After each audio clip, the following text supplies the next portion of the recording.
खुलुमबाय दिनैनि रादाबखौ फरायदों आं बिबिका मुसाहारिया दिनैनि गाहाय रादाबफोराव दं क'क्राझार सहराव अखिल हिन्दी भाषी विकास परिषदनि 3थि बोसोरारि जथुम्मा खुंफुंदों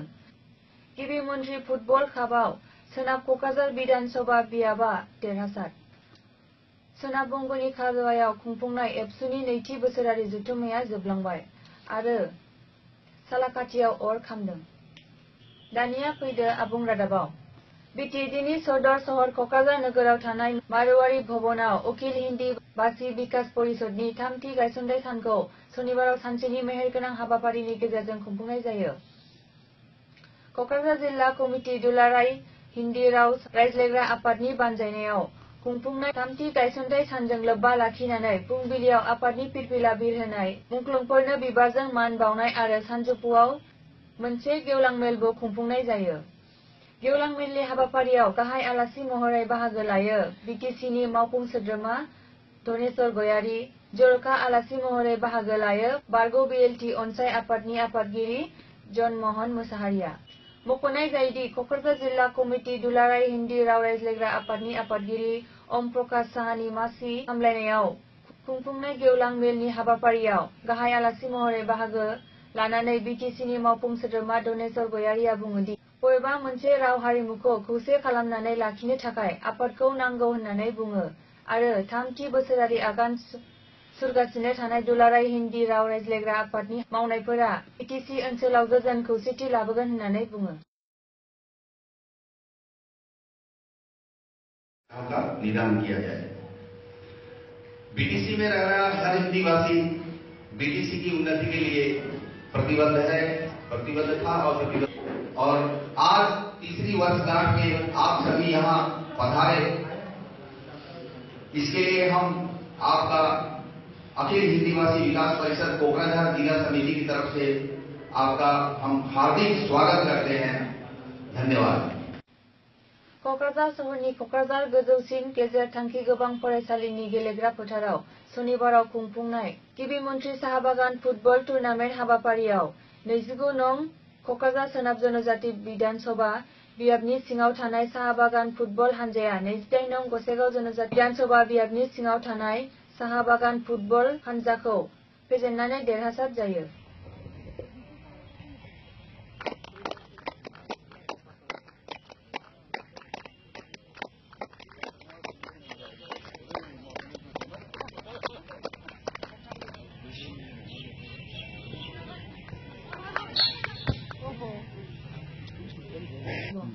मख'नाय जायोदि क'क्राझार सहरनि गोजौसिन गेजेर थांखि गोबां फरायसालिनि गेलेग्रा फोथाराव खुंफुंनाय गिबि मन्थ्रि साहा बागान फुटबल टुर्नामेन्ट हाबाफारियाव फारियै क'क्राझार सानजा जनजाति बिधान सभा क'क्राझार सोनाब जनजाति बिधान सभा बियाब 28 नं गसाइगाव जनजाति बिधान सभा बियाब आरो धुबुरी बियाबनि सिङाव थानाय साहा बागाननि फुटबल हानजाया बाहागो लादोंमोन मख'नाय जायोदि आसाम सरकारनि थि ट्राइब वेलफेयार डिपार्टमेन्टजों दुलाराय आसामनि गुबुन गुबुन बिधान सभा बियाबफोराव खुंफुंजानाय गिबि मन्थ्रि साहा बागान फुटबल टुर्नामेन्ट हाबाफारियाव आसामनि हाग्रा मन्थ्रि प्रमिला रानी ब्रह्म क'क्राझार जिल्लानि जिल्ला बेंगिरि निरन्जन बरुवा एसपि राजेन सिंहजों लोगोसे गोबां रायजो राजाफोरा बाहागो लायो टीम क'क्राझार বিগত চৰকাৰৰ দিনৰ পৰা টি ট্ৰাইবসকলৰ চাহ বাগানত থকা যুৱকসকলৰ মাজত এই প্ৰতিযোগিতাটো লৈ যাবৰ কাৰণে গাঁৱৰ পৰ্যায়লৈকে লৈ যাবৰ কাৰণে আৰম্ভ কৰিছিল তো এইটো ইমান ধুনীয়া পদক্ষেপ এই পদক্ষেপ থ্যাংক ইউ গ্ৰীণ টিম खौरांगिरिजों जानाय मोगा मोगिनि समाव आसामनि हाग्रा मन्थ्रिया बुङोदि आसामाव थानाय गुबुन गुबुन थ्रि ट्राइब जनजातिफोरनि उन्दै उन्दै लाइमोनफोरखौ गेलेमु बिथिङाव जौगासार खालामनो थाखाय गिबि मन्थ्रिया बे बिथांखिखौ लादों होननानै बुङो टुर्नामेन्टर उद्देশ্যটো টি ট্ৰাইব সকলৰ যুৱকসকলে যাতে এটা এৱাৰনেছ পায় স্পৰ্টছৰ প্ৰতি তেওঁলোকৰ ধাউতি যাতে আগবাঢ়ি আহে তেওঁলোকে অসমক ৰিপ্ৰেজেণ্ট কৰিব পৰা যাতে নিজকে বেচিকেলি বনাই লৈ আহিব পাৰে তাৰ কাৰণে এই উদ্দেশ্য ৰখা হৈছে যে সকলোৱে কৰি থাকিব নালাগে সকলোকে আগুৱাই লৈ আহিবৰ কাৰণে আমাৰ মাননীয় ডাঙৰীয়াই এই যিটো বিগত চৰকাৰৰ দিনৰ যিটো কৰিছিলে সেইটোকে আকৌ তেওঁ তাৰ পৰা উঠাই আনি আকৌ বেছি তেওঁলোক যাতে ফুটবল খেলাটো যাতে বেছি পপুলাৰ হয় তাৰ কাৰণে এই পদক্ষেপটো লৈছে। एरैहाय बिटिसिनि गेलेमु बिफाननि CSD जयगवती महिलारिया बुङो दि फैगौ 24 आरो 22 अक्ट'आव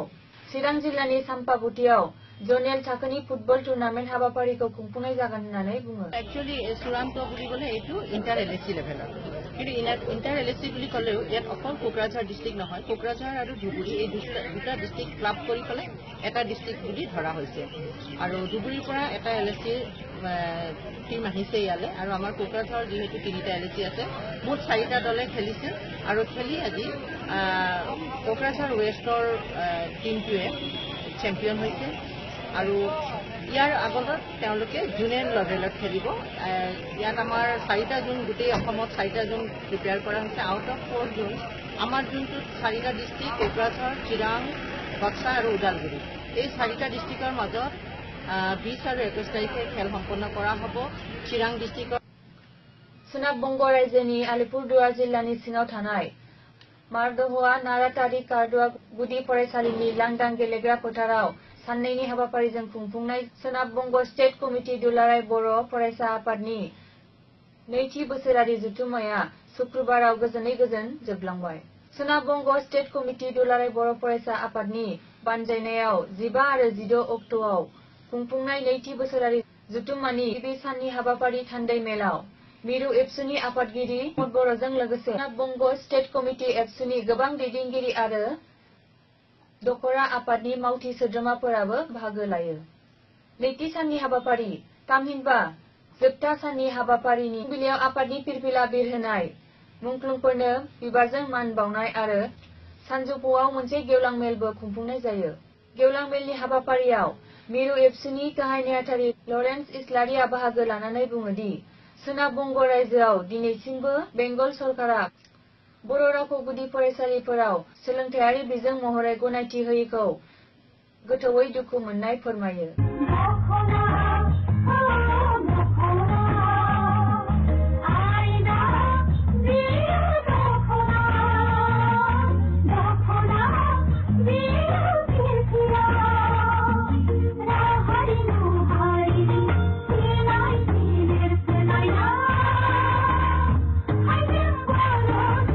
उनावसो जोंबो UPSC आनजादाव पास जानाय बर' गथ' मोनदों। 17 बोसोरनि उनाव जों सासे IFS मोनदोंमोन, दतमानि रुपज्योति कार्जी होननाय 17 बोसोर गेप। बिनि उनाव रुपज्योति ब्रह्म कार्जीनि मोननायनि उनाव थांनाय बाराव मोनदोंमोन सासे, किन्तु बियो जइन खालामासै। बिनि जितु पास जानानै जितु नाम्बार, बे नाम्बारा गाहायावमोन। IAS नि थाखाय मोनाखै, IPS नि थाखाय मोनाखै, IFS नि थाखायबो मोनाखै। रेलवेनि सासे अफिसार हिसाबै बियो मोनगौमोन जुदि जइन खालामबा। बेखौ जइन खालामालासिनो बियो थानानै आरो परीक्षानि थाखाय थाम-थिम जादों। वेस्ट बेंगलावबो जों खोनायाखै। रिटायार्ड IRS जोंनि आसामाव सासे जानाय खोनाबाय जों जनकलाल बसुमतारी, पश्चिम बंग साहित्य सभानि आफादगिरि IRS रिटायार्ड जानाय जों खोनाबाय। वेस्ट बेंगलावबो गैया, जोंनि आसामावबो गैया। IPS अफिसार सासे दं, रन्जित शेखर मुसाहारि रिटायार्ड जाबाय। अन सार्भिस सोर दङ सासे सन्जीब नार्जारी होननाय दङ दायो जयपुराव, बेयो हयथ' DGP जानानै दङ। बाखि आसामावबो गैया, वेस्ट बेंगलावबो गैया।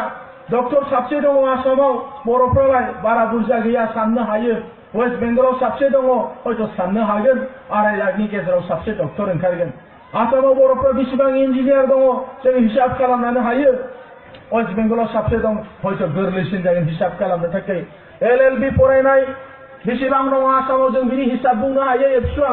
वेस्ट बेंगलाव बेसेबां दङ आरो हयथ' गोरलै जागोन। दायो ओंखायनो जों दुलाराय बर' फरायसा आफादा मिशन क्वालिटी एजुकेशन जोङो हाबाफारिजों लादों। आसामावथ' मावखागोनानो 2-2.5 लक्ष जि बर' मानसिफोर दङ वेस्ट बेंगलाव, बिसिनिबो थाखायबो जों खामानि मावनो जों थाम-थिम जादों। जुदि नोंथांमोना सुजुग आरो सुबिदा होयोबा, जुदि बाहाय वेस्ट बेंगल स्टेट कमिटि एबसुखौ जुदि बाव रायजोफ्रा जुदि बजबोबा, वेस्ट बेंगल स्टेट कमिटिनि आनसलिकफोरखौ जुदि जोंनि गामिफ्रा जुदि बजबनानै लायोब्ला, जों लासै लासै बेयावबो आसामाव दायो सात्रफोरनि थाखाय जेरैबायदि एबसुआ खामानि मावदों वेस्ट बेंगलावबो तद्रुप जोंनि जे आनसलिकफोर दङ जोंनि डिस्ट्रिक्ट कमिटि दङ जोंनि स्टेट कमिटि दङ जों लासै लासै बिथांमोनखौबो मावलांहोनायनि थाखाय जों राहा लामा जों लागोन मानसिनि अबयस्य अभाब जायाखै आसामाव खामानि मावनो थाखाय वेस्ट बेंगलाव गोदान जादों गोबां मानसिफ्रानो बुजियाखै सोरबा गार्जेना हमथादों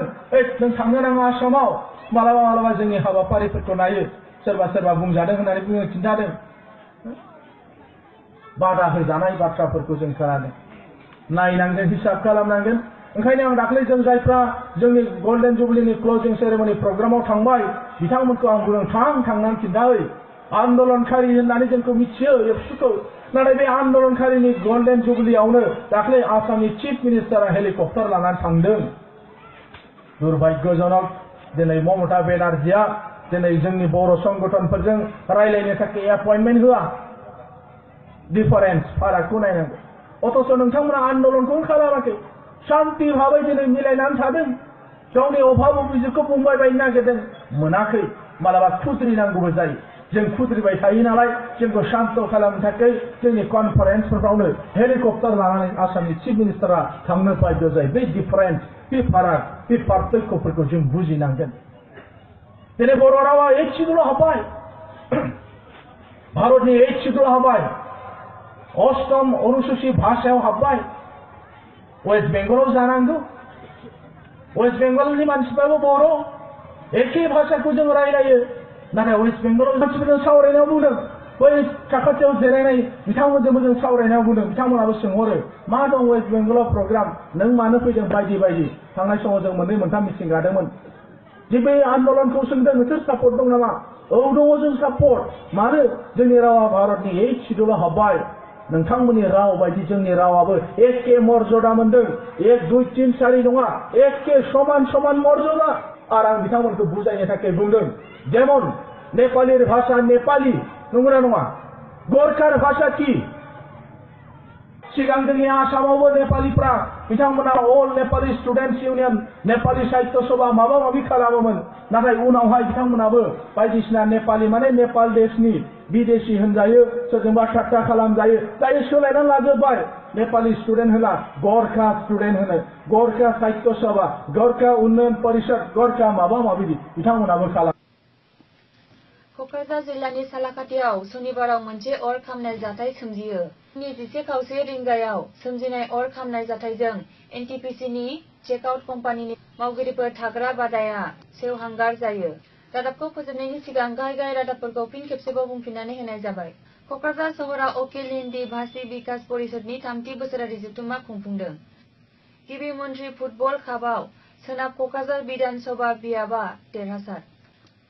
सोनाब बंग'नि खालुवायाव खुंफुंनाय एबसुनि 2थि बोसोरारि जथुम्माया जोबलांबाय आरो सालाकाटियाव अर खामदों बेजों लोगोसे जोंनि दिनैनि रादाबा एसेनोसै गोजोन्थों।